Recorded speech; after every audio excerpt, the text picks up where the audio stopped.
Hello everybody, welcome to the demonstration project presentation for ECE 535 in NC State University. This is the group of the electromagnetic coil gun design, and my name is Xiao. My name is Tianji. Okay, let's get started. So, what is the coil gun? The basic concept of a coil gun is to use solenoids to accelerate the ferromagnetic material projectile.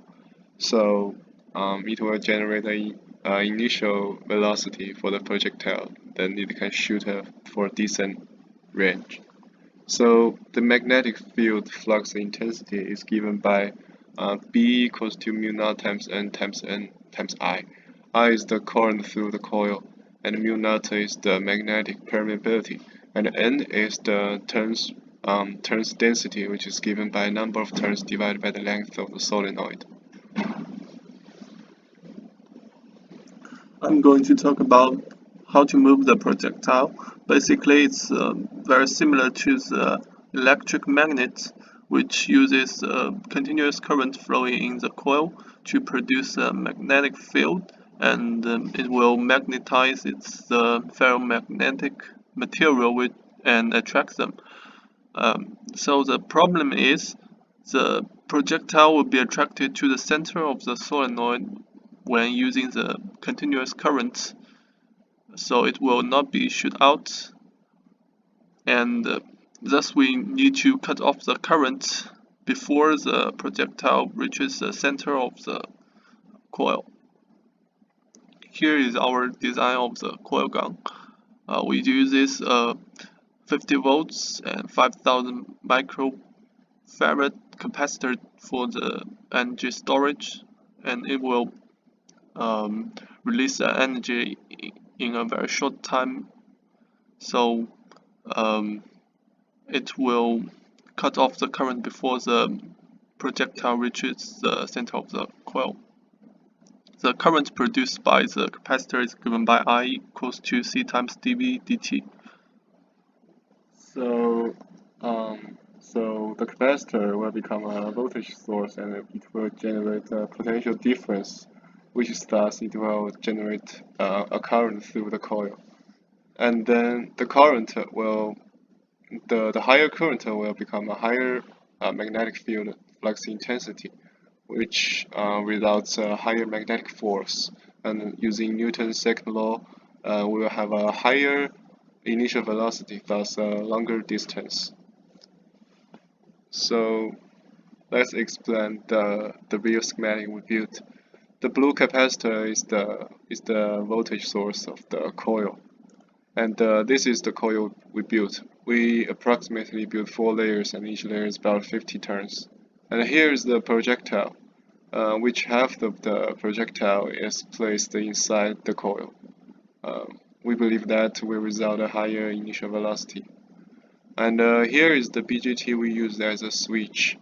So before the 5 voltage source is used, the BJT will be disconnected, and the anode cathode will not be connected. And once the push button here is pushed, then the cathode side of the BJT will be connected. Thus, the schematic of the capacitor and the coil will be connected. And here is the video shows how do we actually shoot the projectile. So now, before we record the video, we charge the capacitor into 50 volts, and once we push the push button, the projectile will be shooted through that way, and we just play it.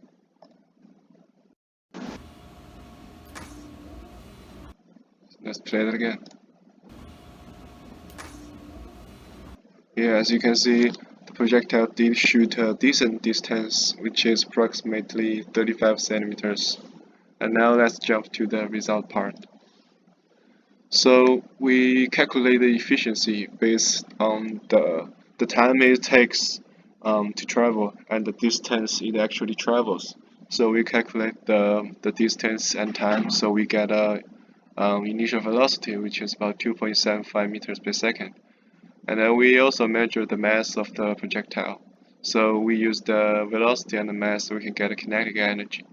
And then using the voltage rating and the capacitance of the capacitor, we can calculate the electrical energy produced by the capacitor, which is about 6.25 joules. And if we get the ratio of these two energy, we can get an efficiency about 0.24%. We believe that the reason causes the low efficiency is because of a big amount of energy was lost because of the heat generated by the equivalent resistance of the circuit.